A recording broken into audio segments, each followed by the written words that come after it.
طريقة عرض الشاشة أو ما يسمى بسكرين شيفت، تحول شاشتك من هكذا إلى هكذا. هناك أشخاص لا يعرفون دورها.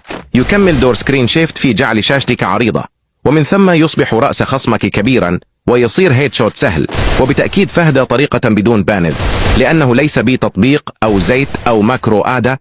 كنت تحب أن تكتشف طريقة تفعيل هذه الشاشة، فقم بوضع لايك وتعليق ومتابعة، ولا تنسى بتفعيل جرس. طريقة عرض شاشة لا تنسى شكري بلايك واشتراك، فأنا أكثر بمثل هذا المحتوى.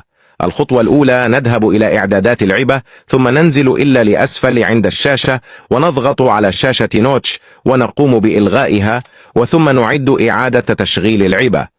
أم ندخل إلى ساحة التدريب ونقوم بتنزيل سطح هاتف ونضغط على هذه أيقونة.